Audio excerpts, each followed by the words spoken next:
chaud des questions, mais sinon peut-être que vous avez envie de partager quelques mots. Oui, c'est la deuxième fois donc que je vois ce film et j'ai encore été profondément émue. La première fois déjà, c'était très fort et encore aujourd'hui j'ai beaucoup d'émotions. C'est vraiment mon plus grand regret, c'est d'avoir laissé mes enfants à l'école.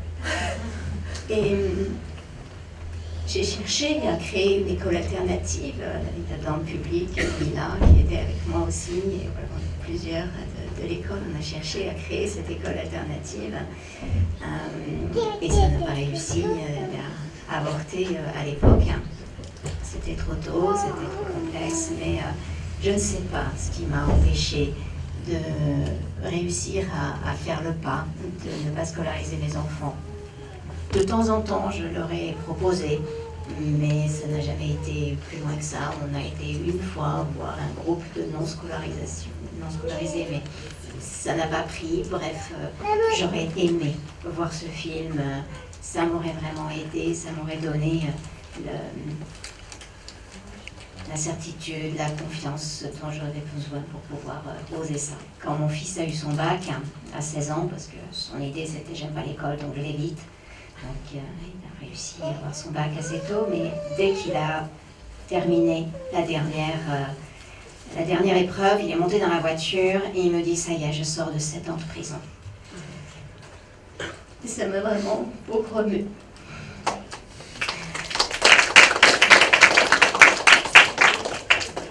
Et pourtant, on a toujours choisi des écoles alternatives, différentes. Bon, avant les 7 ans, il était quand même dans un cursus Montessori, Freinet, et puis l'école qu'on avait tenté de créer, là où il a été le plus heureux. Ce qui me touche le plus dans ce film, c'est la joie. En fait, c'est ça qui est étrange. Ce qui nous permet d'apprendre, c'est la joie. La joie, c'est l'émotion de l'apprentissage. Grâce à la joie, nous apprenons. Et lorsque nous apprenons, nous éprouvons de la joie. La joie, ça provoque sécrétion de dopamine, c'est accompagné de sécrétion de dopamine dans notre cerveau. Et chaque fois que nous déclenchons cette dopamine, nous enregistrons les informations. Donc franchement, la joie, c'est l'émotion qui va avec l'apprentissage. Et pourtant, à l'école, eh bien, finalement, du fait qu'on n'a pas la liberté, on ne peut plus avoir de joie. La joie, c'est une émotion qui est déclenchée par l'apprentissage, mais seulement l'apprentissage en liberté. Il nous est nécessaire, pour éprouver la joie, de nous sentir en connexion les uns avec les autres et de sentir notre pouvoir, le pouvoir personnel. Et ce pouvoir personnel, si on est sous contrainte, on n'est plus dans son pouvoir personnel. Donc c'est vraiment les deux dimensions essentielles de l'humain, je souligne ça depuis des années, c'est la connexion et le pouvoir personnel, l'amour et la liberté. Ça va ensemble. Et c'est ça que je trouve dans ce film, c'est possible. Alors, l'éducation en famille, c'est un choix. C'est un choix qu'on n'a pas aujourd'hui, parce qu'on n'avait pas les informations. Merci, grâce à ce film, on commence à avoir un petit peu plus d'informations et ça peut donner des idées à toutes sortes de personnes, de voir que c'est pas dangereux, que c'est possible, qu'on peut réellement apprendre.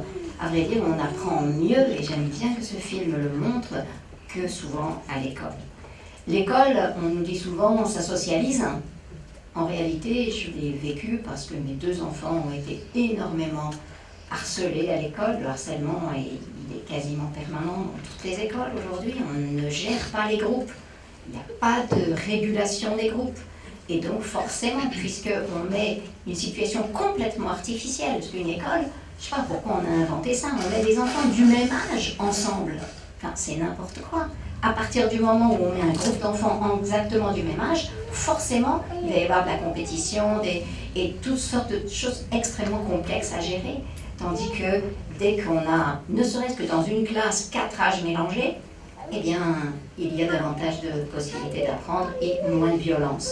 Donc, on installe une situation où les enfants sont obligés d'y aller, où il y a des horaires, où il y a des contraintes, et on les met par âge. En plus, on leur demande de s'asseoir, ce qui est vraiment non physiologique pour les enfants, de s'asseoir pendant des heures et d'écouter. Quand même, on a demandé à des collégiens, qu'est-ce qu'on vous demande le plus à l'école? Qu'est-ce qu'on attend de vous? Qu'est-ce qu'on vous dit le plus? 80% des enfants ont dit, tais-toi. C'est-à-dire que ce que l'on demande aux enfants aujourd'hui, c'est de se taire. On ne peut pas apprendre en se taisant. Pour apprendre, on a besoin de parler, de participer, de s'exprimer, de sentir qu'on construit. Donc c'est pour ça que c'est vraiment important. Alors ça doit devenir un choix de pouvoir faire l'éducation à la maison et peut-être aussi de construire d'autres écoles, des écoles qui permettent davantage de liberté. Donc ça commence à s'épanouir ici ou là, il y a quelques initiatives, mais nous ne croyons pas suffisamment qu'il soit possible de permettre à un enfant simplement d'être libre. Il y a une école aux États-Unis comme ça qui paraît fonctionne, où les enfants doivent arriver pile à l'heure qu'ils désirent. Tous les Rien que ça. Ça veut dire que vous arrivez à 10h, a priori presque tout le monde est là à 10h, mais s'il y en a un qui arrive à 11h, c'est pas important. Et ça ne gêne pas les apprentissages puisqu'il n'y en a pas. Enfin, il y a énormément d'apprentissage, mais il n'y a pas d'enseignement. Les enfants font exactement ce qu'ils veulent. Ils jouent pendant des heures et des heures. Et peut-être qu'ils ont besoin de comprendre quelque chose. Donc du coup, ils vont demander à l'adulte. Ça se passe comme ça pourrait se passer à la maison. Ce que je trouve encore plus riche là, quand c'est l'éducation en famille, c'est que du coup, on est ensemble. Et j'ai même pris 2 ans après l'échec de l'école où j'ai été donc à Aix-en-Provence, j'ai mis les enfants à l'école Fresnel. Et à ce moment-là, j'ai pris 2 ans sans travail, j'aurais très bien pu rester avec les enfants. Je ne l'ai conscientisé que maintenant, même pas la première fois que j'ai vu le film. C'est seulement petit à petit qu'on arrive à prendre conscience de ce qui est possible. Donc merci vraiment pour ce film. Et puis merci à vous tous d'être là, parce que votre simple présence montre combien ce questionnement commence à venir. En tout cas, pour moi, il s'agissait juste de partager. Et ce que je trouve intéressant, c'est qu'on a très souvent des parents qui viennent et qui nous disent « Nous, on continue l'école, mais ce qui a vraiment changé, c'est qu'il y a eu un déclic sur la confiance. On a lâché prise et du coup, on voit notre enfant s'épanouir et avoir déjà, au bout de quelques semaines, davantage confiance en elle. » Il y a aussi beaucoup d'enseignants rebelles qui viennent et qui nous disent « Voilà, nous, c'est ce qu'on veut faire, c'est notre instinct de donner le temps. » Et on nous en empêche, mais merci parce qu'on va quand même s'acharner et voilà, c'est super d'entendre ça. Donc il ne s'agit pas de dire tout le monde va demain ne pas aller à l'école ou c'est ce qu'il faut, mais de faire confiance et d'être à l'écoute. Voilà. Et c'est en ça que j'ai beaucoup appris de ses parents, c'est que pour faire ce choix de l'apprentissage autonome, pas de l'école à la maison, mais de laisser l'enfant apprendre à sa guise, à son rythme, eh bien, ça demande un énorme travail sur soi pour les parents au quotidien. C'est remis en question tous les jours. Donc forcément, je pense que c'est pour ça que j'ai rencontré des gens particulièrement heureux. Parce que quand on travaille sur soi, qu'on travaille sur les relations, qu'on passe autant de temps ensemble, voilà, quand il y a cette écoute, ben, il y a forcément plus de joie. Voilà. Donc c'est pas que c'est une méthode infaillible, c'est juste que le fait de s'écouter les uns les autres et de se faire confiance, bah ça marche. Ce qui est très étonnant, j'enseigne à des jeunes qui sont de la 6e à la 3e et donc je leur propose des activités artistiques. Alors je crois qu'on est la seule discipline au collège où dans notre programme on nous demande de mettre les enfants dans des situations d'expérimentation et non pas d'enseignement, et qu'ils découvrent par eux-mêmes ce qu'ils ont à apprendre. Après, il y a toujours derrière, on est censé quand même être le grand Manitou qui a un objectif d'apprentissage, mais il y a un micro pendant 50 minutes par semaine, un micro-temps où effectivement il y a ça. Et moi, ce qui m'étonne à chaque fois, c'est de voir comment en classe de 6e, les élèves sont plus compétents sur une certaine chose qu'en classe de 3e, c'est-à-dire que je m'amuse à redonner les mêmes propositions à des élèves de 3e, notamment par rapport à tout simplement observer et dessiner des choses toutes bêtes. Et en 6e, j'ai des productions incroyables des élèves qui font des trucs géniaux, c'est-à-dire qu'ils y vont, ils se lancent et hop, ils sont à fond dedans. Et puis au fil des années, j'ai des élèves qui ont désappris à observer, ont désappris à dessiner, et surtout, ce que vous disiez par rapport à la confiance, là, juste à présent, des élèves qu'en fait, qui ont décidé qu'ils ne savaient pas le faire et qu'ils n'y arriveraient pas. Alors que les mêmes, 4 ans auparavant, enfin, ça ne posait pas de problème, il y avait vraiment, voilà, et c'est ça qui, moi, me désespère, enfin, me choque profondément. C'est cette espèce d'évolution. C'est ce que souligne Arno Stern, et il montre, qu'on a vu dans le film, il montre des dessins d'enfants qui n'ont jamais été à l'école, et ensuite les dessins des enfants qui vont à l'école. Et c'est vrai que le plus souvent, eh bien, on perd énormément en créativité, mais pas seulement en créativité, on perd dans énormément de dimensions parce que du coup les enfants commencent à chercher à faire bien. C'est-à-dire, au lieu de m'exprimer, de juste laisser sortir de moi ce qui a à sortir, je cherche qu'est-ce que le prof attend et qu'est-ce qu'il faut que je fasse pour avoir une bonne note. Même pas pour que la chose soit... Enfin, il n'y a pas de véritable compréhension des choses, c'est juste qu'est-ce qu'il faut faire pour que ça réponde aux besoins de l'enseignant et surtout des notes. Et quand on voit les débats hallucinants qu'il y a aujourd'hui, peut-être un micro peut tourner jusque là-bas, les débats hallucinants aujourd'hui sur les notes à l'école où ils sont... Le ministre est obligé de dire non, non, n'inquiétez pas, on laisse les notes à l'école parce que, soi-disant, ça va moins bien. Bref. Les enseignants nous disent souvent, nous, ce sont les parents qui nous embêtent en fait, ce sont les parents qui sont inquiets, qui pensent que si on arrêtait de faire telle ou telle chose, ça freinerait le développement et la réussite future de l'enfant. Donc les parents sont pleins d'anxiété et c'est là que vraiment il y a un travail à faire. Nous avons un énorme travail d'éducation de la conscience des parents avant de pouvoir changer quelque chose, parce que c'est vrai qu'on accuse beaucoup l'éducation nationale, mais il y a un certain nombre d'enseignants qui ont envie de faire différemment et qui sont très très jugés, et même des parents qui retirent leur enfant d'un prof qui par exemple est trop gentil, un prof qui ne met pas de notes, un prof qui ne donne pas de devoirs, c'est forcément un mauvais prof. En fait, on est construit dans notre cerveau par cette idée que quelqu'un qui a du pouvoir est quelqu'un de bien. Et les parents admirent, se soumettent à quelqu'un qui a du pouvoir. Or, avoir du pouvoir, comme on a très très peu de pouvoir personnel dans la vie, eh bien, quelqu'un qui met des méchantes notes, quelqu'un qui donne énormément de devoirs, c'est quelqu'un qui assure son pouvoir sur les élèves. Ah, il a du pouvoir sur les élèves, donc c'est quelqu'un qui est haut dans la hiérarchie, donc c'est quelqu'un à qui je peux faire confiance, c'est un bon prof. On est complètement dans une hallucination collective de ce genre où finalement on va estimer bon prof uniquement quelqu'un parce qu'il exerce du pouvoir, un pouvoir nocif bien sûr sur les élèves. C'est pas un film sur l'éducation en famille, c'est un film sur l'apprentissage autonome. Et ça recadre parce que c'est vrai que dans l'apprentissage, la nature prend forcément une très très grande place. Et c'est important parce que nos enfants aujourd'hui sont en déficit de nature. Énormément d'enfants ne savent même pas comment pousse une courgette. Enfin, les statistiques sont absolument effarantes. Donc oui, c'est important de remettre nos enfants en contact avec la nature. Je me demande si vraiment la première chose qu'on aime et ce que ça sera la chose qu'on aimera toujours. Eh bien, tu nous le diras à la fin de ta vie. Il n'y a pas de règle.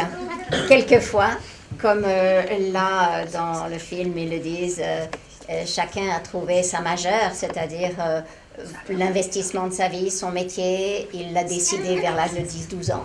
Peut-être que la première chose que tu as vraiment aimée, ce sera celle que tu feras encore quand tu auras 80 ans, et peut-être pas. Et comme on a la chance aujourd'hui d'avoir une vie très longue, on a aussi la chance de s'intéresser à énormément de choses. Mais c'est vrai qu'aujourd'hui, je fais le métier qui est tout à fait dans la ligne de ce qui m'intéressait quand j'étais petite. Mais bon, je me suis aussi intéressée aux dinosaures et je ne travaille pas avec les dinosaures. Donc, on a le droit de faire de tout. tu peux t'intéresser, échanger. Et ça, c'est aussi quelque chose qui est embêtant dans nos écoles, surtout en France. En France, quand on choisit quelque chose, notre premier choix, il doit rester notre choix définitif. Vous vous inscrivez en fac de médecine, il faut rester en fac de médecine. Vous inscrivez en... Eh bien, mon fils à Vancouver, il s'est inscrit un truc un peu d'ordinateur. Ensuite, finalement, il a décidé qu'il voulait faire de la chimie. Il a fait de la chimie. Ensuite, il est parti en biologie. Ensuite, il a fait de la psychologie. Ensuite, Bref, il a le droit de changer. Alors, normalement, ils n'ont le droit de changer de cours que pendant le premier mois de l'année. Mais en réalité, il a quelquefois changé en novembre pour des examens qui se faisaient en décembre. Donc, il y a une liberté dans le système anglo-saxon qu'on n'imagine même pas ici. On a la plus géniale université du monde à Maastricht, pas très loin, et 1 800 € par an. C'est-à-dire, comme c'est l'Europe, on peut y aller gratuitement, au même prix qu'une université française. Et il y a à Maastricht l'University College. Et là, on peut choisir ce qu'on veut. C'est-à-dire que l'idée de base de cette université, c'est se dire, finalement, nous ne savons pas aujourd'hui ce dont les enfants devenus adultes auront besoin dans leur métier dans 20 ans. Donc, ça n'est pas à nous, les adultes d'aujourd'hui, de dire aux enfants ce qu'ils doivent apprendre. C'est à eux de nous dire ce qu'ils ont envie d'apprendre et nous nous mettons à leur service. Et donc, il y a 180 cours, j'allais dire, mais en fait, il n'y a aucun cours dans cette université. Il y a 180 offres possibles de thèmes et les enfants choisissent tous les 2 mois 2 cours. Cours, ça veut dire qu'ils sont par groupe de 10, ils se réunissent et le prof est là pour leur apprendre à se poser des questions. Ensuite, ils sortent de 3 heures entre eux avec des goals of learning, des objectifs d'apprentissage. Ils ont découvert, pour pouvoir comprendre, par exemple, pour pouvoir comprendre une pneumonie, j'ai besoin de savoir telle et telle chose, qu'est-ce que c'est qu'un poumon, etc. Et donc, ils vont chercher des informations dans la bibliothèque, auprès des enseignants, auprès les uns des autres. Ils reviennent 3 jours plus tard, ils discutent entre eux. Ils compilent leurs résultats. Et ensuite, ils repartent. Et cette technique est utilisée même pour les études de médecine. À Maastricht, vous faites des études de médecine, vous rencontrez un patient dès le premier jour. Ici, on nous apprend toutes sortes de choses inutiles et puis on espère qu'un jour on devienne médecin. Mais donc, il y a d'autres façons d'apprendre. Et c'est à Maastricht, l'intérêt, c'est vraiment de suivre la motivation. On se demande souvent comment faire pour motiver nos enfants. Sans arrêt, on me demande ça. Qu'est-ce que je peux faire pour motiver? Mes enfants sont démotivés, mes enfants sont démotivés. Alors, pour les garçons surtout, il y a l'énorme problème des estrogènes dans l'environnement. Les enfants sont tellement pleins d'estrogènes et les estrogènes altèrent les circuits de la motivation dans le cerveau. Donc, énormément d'adolescents garçons ont beaucoup de problèmes de motivation simplement parce qu'il y a trop d'estrogènes dans l'environnement. Ça, c'est une chose. Mais il y a aussi le simple fait que la motivation ne peut venir que de l'intérieur. Motivation, ça veut dire moteur. Un moteur, ça vient de l'intérieur, c'est mon mouvement intérieur. Et quand on nous met trop de contraintes, quand de l'extérieur on décide ce que nous devons apprendre, alors on perd la motivation. Pour aider les enfants à retrouver la motivation, on a besoin. Alors, par contre, c'est très sévère pour entrer dans cette université. Il est important que l'enfant ait un projet de vouloir changer le monde. J'ai pleuré aussi, comme dans ton film, quand j'ai été à cette université à laquelle ma fille a été 2 ans. La question, parce que il y a 2 ou 3 semaines, on a eu avec nous Victorine Meyers, qui est une maman non-sco de 2 enfants, mais qui est aussi éditrice, maquettiste, comptable. Et donc, elle expliquait justement le concept de slasher. Elle dit, je suis slasheuse. Est-ce que vous savez tout ce que c'est? Non, hein. Alors en fait, c'est très intéressant. C'est qu'avant, il fallait choisir effectivement un métier. C'était comme ça, c'est ce qu'on attendait de nous. Puis après, on rencontre justement quelqu'un comme André Stern qui dit moi, je ne saurais pas dire quel est mon métier, quels sont mes métiers, puis quels sont mes hobbies. Finalement, tout ça, ça ne fait qu'un. Et puis, il y a plein de choses que j'aime faire. Et donc, Victorine expliquait que quand on met une adresse sur Internet, on met ta /. Donc, elle dit je suis éditrice / maquettiste, etc. Et ce qui est très drôle, c'est que j'ai raconté ça en rentrant à mon petit garçon qui a maintenant 7 ans. Et hier, on était dans le train et dans l'avion et on jouait aux devinettes. Et j'ai choisi Dewayani, qui est coordinatrice de distribution d'être et devenir. Et donc, il devait deviner, alors, est-ce que c'est une personne? Je dis oui. Est-ce que c'est une femme? Oui. Est-ce que c'est une slasheuse? Je dis oui. Parce qu'elle est coordinatrice de distribution. Elle fait de la céramique, elle donne des ateliers de bricolage pour les enfants, donc elle qualifie, c'est une slasheuse. Et moi aussi. Voilà, donc je pense qu'il y aura beaucoup plus de slasheurs à l'avenir. Depuis 2010, il paraît que ça a augmenté de 70%, les non-scolarisations. Donc il y a de plus en plus de familles qui font ce choix, donc de plus en plus de possibilités de se réunir. On a une question ici et après, où est-ce qu'est le micro? Ah oui. C'est le seul qui marche d'ailleurs, le vôtre ne marche pas. Ah d'accord. Parce que ça vous donne une contenance, mais en fait... Ça va, j'ai pas de... Ma petite fille de 6 ans, hier soir, donc je lui parlais, enfin, elle me dit, bah, avec papa, demain, voilà, on va voir un film qui parle de l'instruction en famille. Et puis elle me dit, mais qu'est-ce que tu comptes apprendre en fait en regardant ce film? Je lui dis, bah tu sais, en fait, je pense que maman, elle va apprendre à se faire confiance et à te faire confiance. Elle me dit, ah d'accord, bah alors, je suis vraiment contente que tu y ailles. Donc je pense que vraiment, oui, ça va faire des heureux. Donc merci encore beaucoup pour tout ça. Souvent, les enfants viennent avec leurs parents et disent « Mais tu vois, c'est tout ce que je t'ai toujours dit, tu ne croyais pas, maintenant tu vas me croire ?» Alors bonjour, merci beaucoup pour ce film. Je n'ai pas d'enfant, mais je travaille comme jeune fille au père. Et en fait, moi, ce que je remarque, qui m'a beaucoup touchée dans ce film, c'est le désir des parents d'être avec leurs enfants. Et en fait, moi, je travaille comme jeune fille au père dans une famille assez aisée. Et en fait, dans mon expérience, j'ai été assez choquée de voir à quel point les enfants passaient peu de temps avec leurs parents. Et quand je suis arrivée, je suis une de 3 nounous qui s'occupent de 2 petites filles. Même quand elles sont en vacances 2 semaines chez leur grand-mère, il y a 2 nounous pour s'occuper d'elles. Je me suis dit, mais mon Dieu, comment faisait ma grand-mère quand elle m'avait moi toute seule avec mon frère à la maison? Elle ne devait pas survivre. Et en fait, ce dont je me suis rendu compte, c'est que les enfants, pour eux, les parents, c'est l'être le plus important au monde. Et ces petites filles, mais bon, encore la famille dans laquelle je suis, ils font vraiment des efforts pour les enfants, ils ne leur mettent pas autant de pression, mais la mère se fait énormément de soucis, compare avec les petits cousins qui savent déjà lire. Les enfants ont des emplois du temps de ministres. Ils ont judo, tennis. Les filles que je garde, elles sont trilingues, français, espagnol, anglais, et elles prennent des cours de chinois. Elles ont 5 et 7 ans. Et donc elles ont déjà un CV, et je me suis rendu compte que depuis la nuit des temps, en fait, les gens qui ont le pouvoir dans notre société, donc les rois, les nobles, etc., ça a toujours été des gens qui n'ont pas été élevés par leurs parents. Ils avaient des nounous, mais il n'y avait pas le contact avec les parents. Et je me suis dit qu'un aspect fondamental, c'était privé de l'amour de leurs parents, ces enfants pensent vraiment « Ah mais je ne suis pas digne d'être aimé ». Et quand on grandit avec cette pensée-là, on pense que, au fond, on grandit avec cette idée que le monde nous déteste. Et c'est des enfants dont les parents sont riches, donc ils vont avoir les pouvoirs de faire des grandes universités, des grandes écoles et d'arriver dans des positions de pouvoir.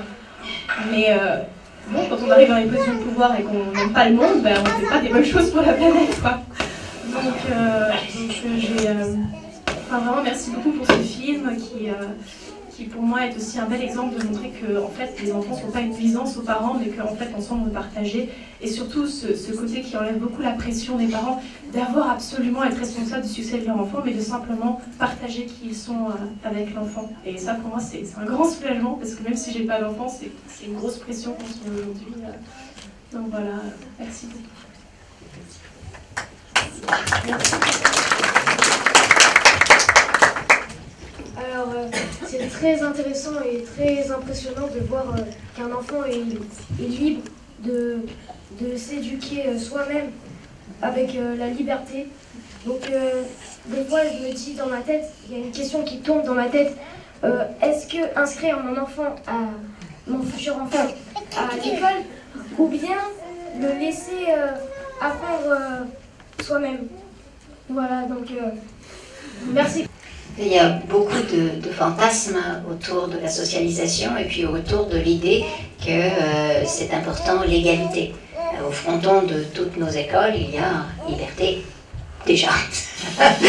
Déjà, ça fait bizarre, hein, liberté pour une prison, bref. Liberté, égalité et fraternité. Et donc, on sait bien qu'aucun des trois ne sont respectés dans la réalité dans l'école, malheureusement. Ce serait chouette que ça le soit, mais pour l'instant, pas. L'école française est classée par rapport à qu'est-ce qui va donner l'égalité des chances au niveau social dans les derniers. On est à égalité avec le Pérou et je crois c'était quoi déjà je ne sais plus où je l'ai mis, enfin le Pérou et la Bolivie ou un truc comme ça, la Bulgarie. Bulgarie en termes d'égalité sociale, d'égalité des chances. Donc l'école française avait pour but d'assurer l'égalité des chances. Et l'idée de base, c'était si tous les enfants vont à l'école et suivent le même cursus, ça va permettre à tout le monde d'être plus dans l'égalité, ça va permettre aux pauvres d'accéder à davantage de possibilités, etc. C'est un échec total. Une des raisons de cet échec, c'est que c'est pas en donnant à tous la même chose, d'ailleurs, ça n'est absolument pas la même chose, et en plus, même si on donnait la même chose, eh bien, l'égalité ne permet pas l'équité, puisque chaque personne a des besoins différents en fonction des moments. On n'a pas forcément envie de s'intéresser à ceci ou à cela. On a envie de faire des mathématiques un jour, l'autre il préfère faire du français, c'est son temps, c'est le moment où son cerveau est prêt pour le faire. Ce qui est vraiment très spectaculaire là, c'est de voir, dès que mon cerveau est prêt, dès que telle chose m'intéresse, je me mets dedans. On oublie une dimension fondamentale de l'apprentissage, qui est que c'est dans la joie, je vous l'ai dit, et la concentration. La concentration est nécessaire pour apprendre. Aujourd'hui, on se plaint énormément du fait que les enfants ne sont pas concentrés. Sauf que pour se concentrer, on a besoin de dopamine.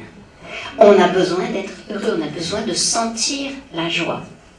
C'est cet état de flow, qui est flow, F-L-O-W, qui est je suis complètement dans mon énergie. Et vraiment, on le voit plusieurs fois, les enfants, ils s'absorbent totalement pendant 5-6 heures d'affilée dans la même chose. Je peux faire de l'allemand pendant 5-6 jours d'affilée, sans me lasser, parce que c'est ma passion, parce que je peux me concentrer complètement, parce que j'ai la dopamine, parce que j'ai la joie, parce que je suis dans cette impulsion. Et plus on est joyeux, plus on éprouve cette joie, plus on a envie aussi de communiquer avec les autres. Ils ne sont pas en autarcie complète. À chaque fois, je cherche quelque chose, je m'intéresse, mais ça me mène à aller voir quelqu'un et donc à aller rencontrer des experts, à aller rencontrer des gens qui sont experts dans leur domaine, qui vont partager avec moi leurs informations, aller rencontrer d'autres enfants, mais aussi des adultes, des gens de tous les âges, qui vont m'aider, m'accompagner sur le chemin. Il y a vraiment toujours ce croisement de le sentiment d'appartenance et puis du sentiment de réalisation de soi. L'axe de la connexion et l'axe de la liberté, de l'accomplissement. Et ça nous donne cette concentration nécessaire pour véritablement apprendre en profondeur. Ce que j'adore, c'est qu'en fait, on imagine qu'il faut arriver à un certain âge, avoir appris tout ce dont on aura besoin. Et en fait, c'est beaucoup trop court de tout apprendre quand on est enfant. Et puis la dopamine, là, ça continue, l'envie d'apprendre, la joie d'apprendre. Et c'est ça, j'adore cette phrase d'Arnaud Stern. Heureusement qu'il me reste encore des choses à 80 ans, sinon ce serait d'un triste. Et en même temps, et pour répondre encore un peu plus à ta question de tout à l'heure, mon premier livre, Le corps messager, va ressortir bientôt. Et donc je l'ai écrit il y a un paquet d'années. Et dedans, quand je le relis, je me dis, mais c'est incroyable. Et donc j'ai déjà parlé dans ce livre d'homéodynamique. Homéo, c'est le besoin de connexion. et de conserver la réalité, conserver l'actuel, et de la dynamique, l'axe de la réalisation de soi, etc. Les deux dimensions de l'amour et du pouvoir étaient déjà présentes dans ce livre, et je me dis c'est quand même incroyable, c'est comme si j'avais, à l'époque j'avais 21-22 ans, j'avais déjà la sensation des choses, et c'est comme si toute ma vie je ne fais qu'en rajouter, apprendre d'autres choses qui vont permettre d'aller encore plus sur cette direction. Peut-être que, comme je crois que c'est Naomi Adorf qui disait, on a chacun une intention de vie, et que si on est libre de suivre cette intention, eh bien on va pouvoir créer davantage et aller plus loin chaque fois. L'idée, c'est que nous ne pouvons pas, nous adultes, savoir ce qui est bon pour nos enfants. Nous avons besoin de faire le deuil de ça. On ne sait pas. Et j'irais même jusqu'à dire qu'on ne peut même pas leur faire confiance pour savoir. C'est-à-dire qu'ils ne peuvent pas toujours savoir. Quelquefois, oui, et c'est clair, et on a besoin de les écouter. Quand ils savent, ils sentent, non, je ne veux pas aller là, ok. Mais quelquefois, non, je ne veux pas aller là, veut dire, j'ai peur, et j'ai besoin que tu m'aides. Donc il ne faut pas non plus passer dans l'extrême inverse et toujours écouter ce que dit l'enfant au niveau de la surface. On a besoin d'écouter vraiment plus en profondeur. Qu'est-ce qui te plaît? Qu'est-ce qui ne te plaît pas? Qu'est-ce qui te fait le plus peur? Qu'est-ce qui te paraîtrait le plus difficile? Est-ce que si on résout tel et tel problème, alors ça va? Voilà. Il y a vraiment tout un travail d'accompagnement de l'enfant pour savoir et pour décider. Et puis, un jour, on prend une voie, on prend une décision. Ce qui est intéressant aussi, c'est qu'on n'est pas obligé de le faire toute la vie. On peut scolariser notre enfant 3 mois, arrêter, le rescolariser, re-arrêter. Voilà, on est libre. Ça peut être toute une année, ça peut être 1 mois ou 2. On a vraiment à se retirer de la tête l'idée que c'est obligatoire. Et il y a en réalité beaucoup plus de liberté qu'on ne croit. Je connais même quelqu'un un enfant, doit avoir une dizaine d'années, qui va à l'école publique de temps en temps. Donc il y a beaucoup plus de possibilités qu'on ne croit. Et donc pour moi, l'instruction en famille, c'est une évidence depuis très très longtemps. Et notamment, voilà, suivre mon enfant, voilà. Donc en fait, moi ma question, elle suit un peu ce que vous venez de dire en fait par rapport au fait de décider pour son enfant. Parce que moi en fait, j'ai l'impression de faire l'inverse, c'est-à-dire que là, je vais décider pour lui qu'il n'ira pas à l'école, dès ses 3 ans là. Et en fait, j'ai peur de... Et s'il aime à l'école, enfin, c'est vrai qu'on la pose dans le film, mais je me dis, j'ai peur de... On a l'exemple de, je ne sais pas ton prénom, tu dis, j'en sais rien. On ne peut pas savoir. Voilà. Je veux dire, quand on est dans une boulangerie, on choisit l'éclair au chocolat, on ne saura jamais le goût de l'éclair au café. Je veux dire, c'est clair. On est sans arrêt face à des tournants. Dans la vie, on fait des choix. C'est vrai que c'est pas sympa qu'on ait une seule vie et que nos choix nous engagent, mais c'est comme ça. On ne peut pas vivre toutes les vies à la fois.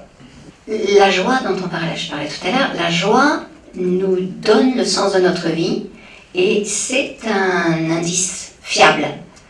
Si mon enfant éprouve de la joie, et moi aussi, c'est que le choix est un bon choix. Peut-être qu'il en aurait éprouvé aussi à l'école.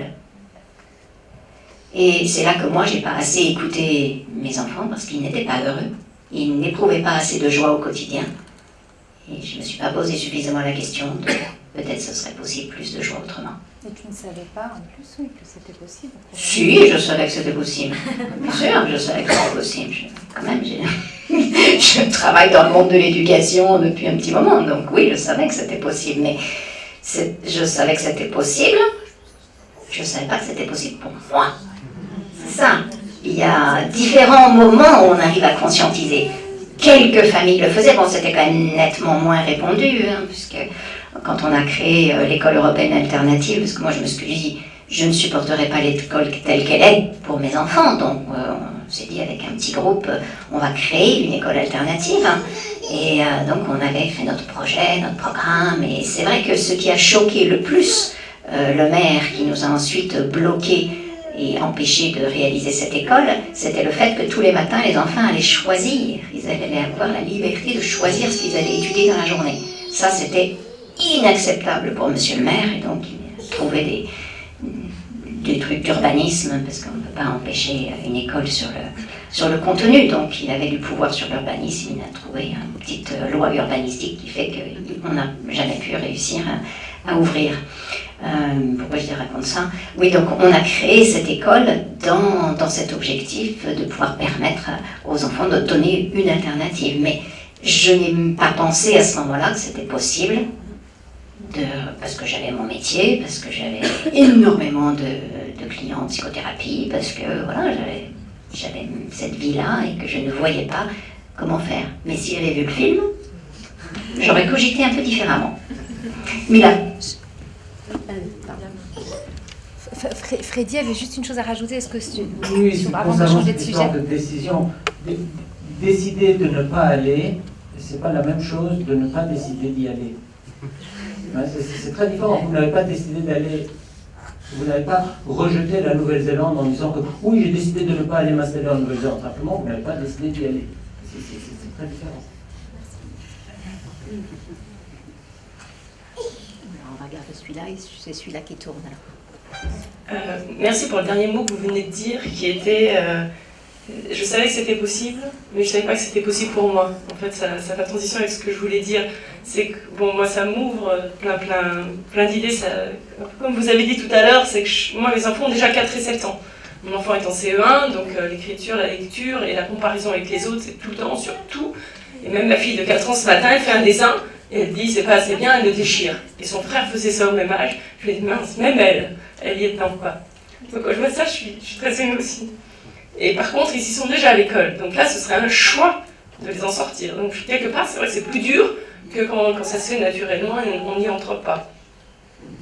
Et j'ai envie de dire, une question qui se pose pour moi suite à ça, c'est de dire comment on a des parents qui se disent, est-ce que je m'en sens capable?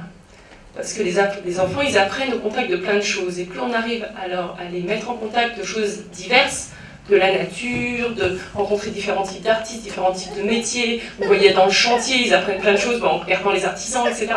Tout ça, ça me semble évident. Je suis moi-même formatrice, coach professionnelle.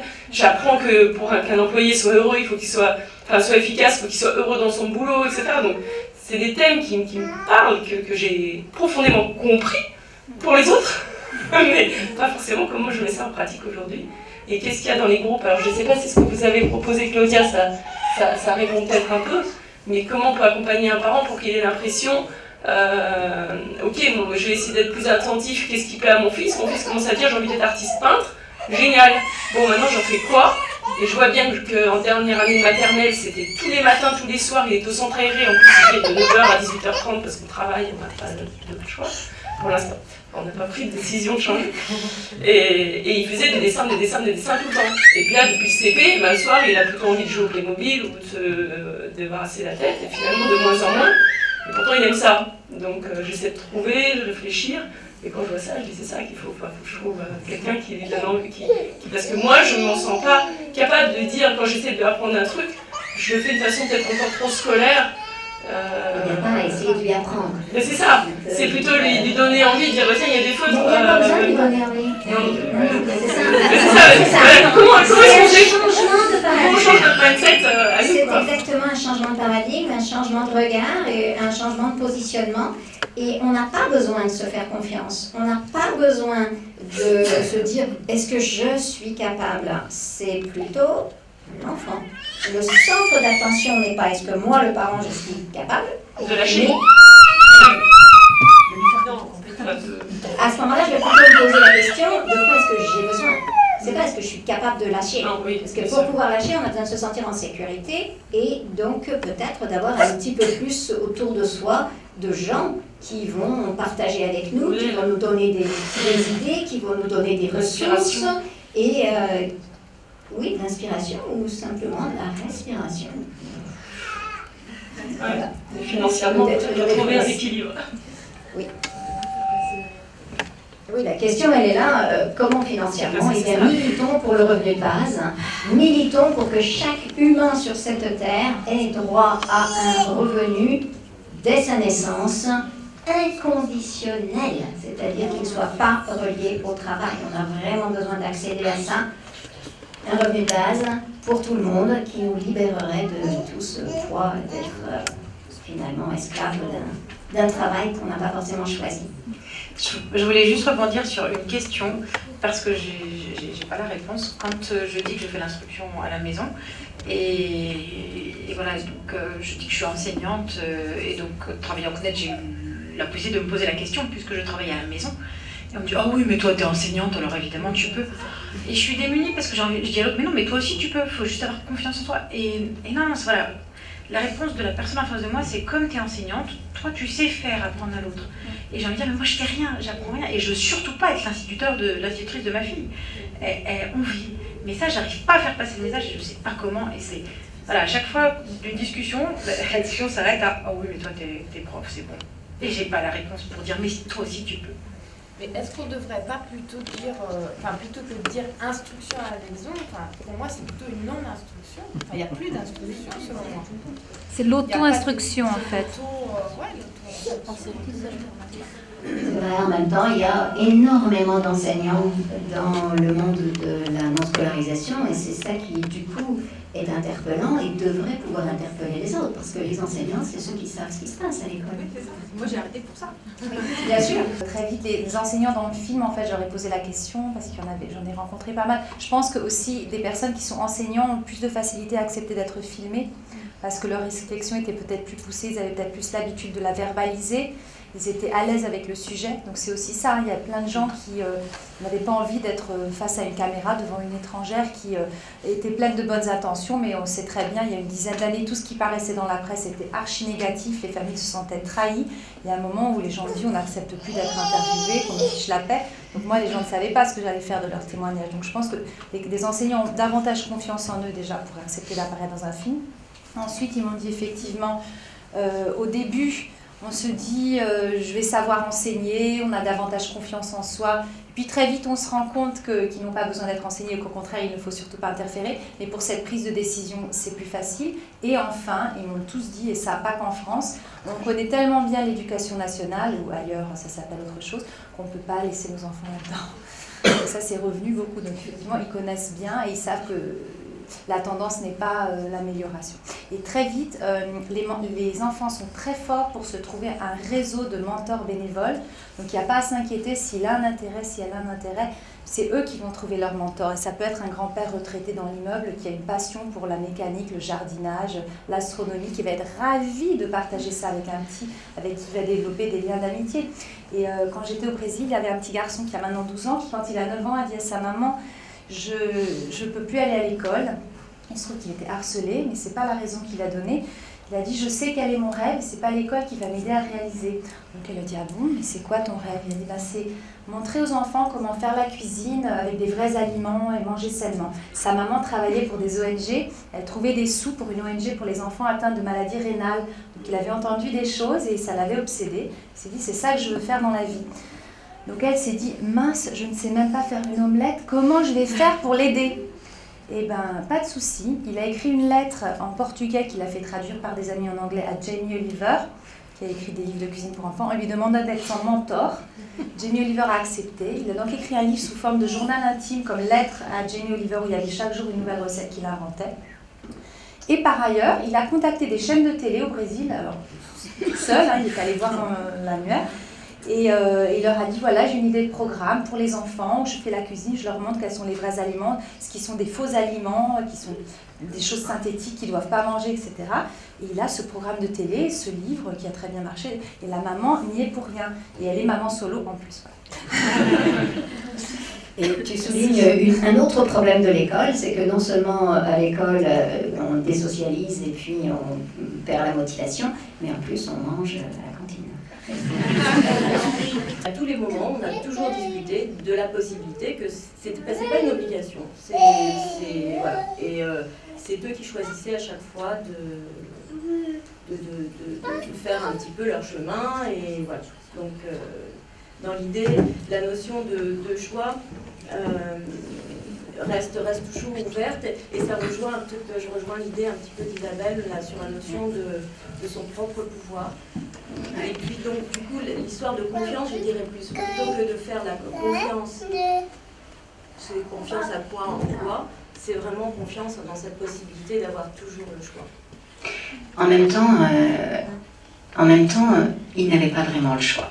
Parce que j'ai demandé régulièrement à mes enfants s'ils voulaient, si on pouvait... On a évoqué quand même l'idée de la déscolarisation. Eux ont toujours décidé de continuer l'école. Mais en regardant le film, ce dont je me rends compte, c'est que le choix dans leur tête, il était entre rester à la maison et s'embêter, finalement, ou bien aller à l'école. C'est-à-dire qu'ils n'avaient pas...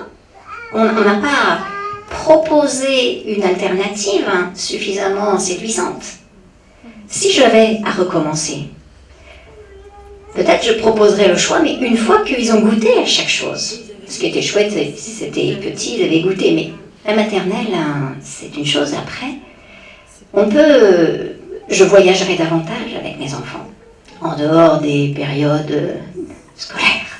Je voyagerai davantage, je restructurerai ma vie pour que, finalement, notre vie en famille soit autre. Et du coup, c'est pas soit je vais à l'école, soit je vais pas à l'école. C'est un autre choix de vie. Mais je pense que ça nécessite quand même un remaniement. Donc je me rends compte, moi, que c'était une illusion de choix. Donc quelquefois c'est un vrai choix. C'est quand même au moins ça.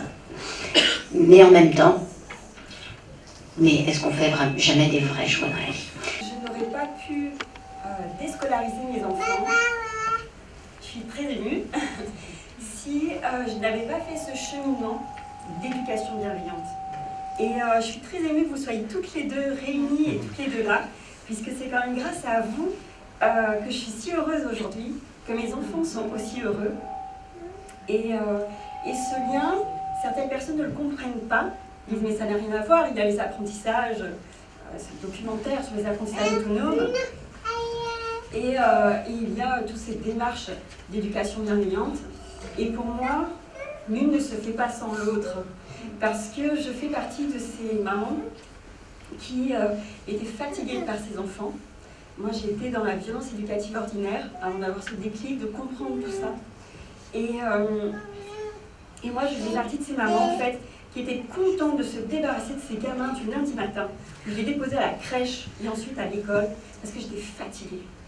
J'étais fatiguée de m'occuper d'eux. J'étais fatiguée d'être avec eux. Et finalement, ce choix d'instruire en famille, il ne peut se faire que quand on est heureux d'être avec ses enfants. Et être heureux d'être avec ses enfants, ça n'a pu se faire qu'à partir du moment où je me suis déjà posé la question de « mais est-ce que tu es heureuse avec toi-même » Et le premier pas, en fait, moi j'étais dans des violences conjugales. Et c'est vrai que j'en avais pas pris conscience, c'est grâce à une femme formidable qui m'a dit, mais enfin, madame, ce dont vous me parlez, ça porte un nom, ce sont des violences conjugales, et il n'a pas le droit de vous faire ça, et c'est interdit par la loi. Mais pour moi, c'était juste des querelles. Et j'ai compris que j'avais un niveau d'acceptation des violences hyper élevé. Et c'est non seulement dû, oui, à l'éducation de mes parents, qui étaient dans la VEO, comme je la vois encore pas, beaucoup dans la rue, à la sortie de l'école, et comme je le vois aussi dans l'école, les enfants sont punis, ils ont des punitions. Et comme je le vois aux informations du 20h, on ne voit que de la violence. Et comme je le vois dans les dessins animés pour les enfants, qui ne sont que violence, et les séries télé qui ne sont que violence, nous acceptons un niveau de violence extrêmement élevé, avec une facilité à la banaliser. Et moi, j'ai banalisé tout ça. J'ai dit, mais c'est ok, mes parents ils m'aiment, ils m'ont frappé. Et alors? Ils m'aiment, c'est parce que j'étais pas... Voilà. Et mon conjoint, il me maltraite, mais bon, c'est des querelles, c'est comme ça, c'est parce que ça marche pas comme il veut. C'est normal. Mais non, c'est pas normal. Et moi, j'ai commencé à frapper mes enfants. Mais c'est pas normal. Et on sent bien qu'il y a quelque chose qui se déchire en nous. Et c'est grâce à une association formidable d'aide de femmes victimes de violences conjugales que j'ai eu ces premiers déclics sur la violence. Et ensuite, c'est grâce à vous, et c'est pour ça que je suis très émue, que j'ai compris qu'avec les enfants aussi, j'étais violente, et qu'on peut casser ce cycle-là, et que c'est possible, Et moi, je répète toujours, si j'y suis arrivée, d'autres peuvent y arriver, tout le monde, enfin, vu de là d'où je suis partie, je pense que du coup, tout le monde peut y arriver, mais grâce à des gens comme vous. Et c'est une fois que j'avais instauré la bienveillance dans ma maison, que je m'étais séparée de ce conjoint, et donc en tant que maman solo, j'avais mon fils qui était en souffrance à l'école, je cherchais désespérément une solution, mais financièrement les écoles alternatives n'étaient pas accessibles pour moi. J'ai eu ce projet de créer une école et je faisais déjà des ateliers de parentalité bienveillante. Et une maman me dit, mais enfin cette idée d'école, c'est Summerhill, ce dont tu me parles. Ah bon, mais qu'est-ce que c'est? Je découvre Summerhill et en cherchant sur Internet, je découvre ce film documentaire Être et devenir et je m'en rappellerai toute ma vie. C'était en octobre 2014. Je débarque ici au Saint-André et là, je découvre que l'école n'est pas obligatoire en France. Je découvre qu'il y a une communauté non-sco. Je découvre qu'il y a une alternative à tout ça. Et j'ai la chance de rencontrer ensuite Claudia pour rencontrer d'autres familles non-sco. Et là, je me rends compte qu'il y a beaucoup de mamans solo à Paris. beaucoup. Et il y a de l'entraide et il y a plein de choses formidables qui se font pour justement on y arrive. Et du coup, une maman solo m'a dit, Karine, si tu sens que c'est ça ce qu'il faut pour tes enfants, eh bien, fais-le et tu trouveras une solution financière. Et donc, d'un seul coup, il y a eu les attentats en janvier que l'on connaît. Il y a eu cette France debout pour la liberté d'expression, et on en a parlé avec les enfants. Et j'ai dit, oui, c'est vrai, la liberté d'expression, aller où à l'école? J'étais déléguée des parents, j'ai cherché à faire rentrer la bienveillance dans l'école. Et c'était comme un coup de massue, plus que les attentats. Cette France debout pour la liberté d'expression a été plus un coup de massue pour moi, finalement, que la violence elle-même, vu que on banalise la violence. Mais se dire, ok, la liberté d'expression, mais quand je vois les enfants entre quatre murs, et qu'ils ont beau dire, mais ça va pas à l'école, je suis pas bien, et que je vais voir les enseignants, et qu'il n'y a pas de solution, et qu'il se passe rien, on se dit, mais elle est où leur liberté? Et donc finalement, un matin de plus où c'était une scène pas possible, non je ne m'habillerai pas, non je ne veux pas aller à l'école, non, j'ai dit ben ok tu n'y vas pas. Et voilà, et le lendemain je démissionnais mon travail, etc. Et tout s'est enclenché. Et finalement c'est grâce à vous. Et ce cheminement se fait encore maintenant, avec toute cette communauté non-sco, où au début j'ai fait ce choix par manque d'argent. Parce que sinon j'aurais choisi une école alternative. Et en cette première non-rentrée pour nous, eh bien, mes enfants ont dit, mais maman, on est heureux comme ça. Et je dis, mais vous savez quoi, moi aussi. Et du coup, on est sur ce cheminement et on se dit, c'est plus qu'une alternative, c'est un vrai choix de vie. Et ce bonheur que j'ai cherché en moi et que du coup, je suis plus prête à entendre chez mes enfants, c'est grâce à vous. Merci.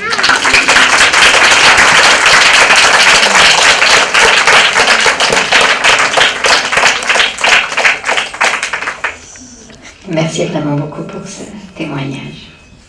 C'est vrai que c'est un choix extrêmement difficile, mais en même temps, aujourd'hui, elle pleure quand elle y va. Aujourd'hui, vous pouvez l'écouter. Je suis mal placée pour dire ça parce que je n'ai pas écouté mon fils. Et je le regrette aujourd'hui. Est-ce qu'on peut s'arrêter là? Parce qu'il y a la prochaine séance qui arrive. Je suis désolée. Je sais qu'on a l'habitude de continuer dans le hall. Et la sortie, ça se passe par là. La sortie par là. Juste le dernier mot, liberté et connexion, c'est vraiment la base.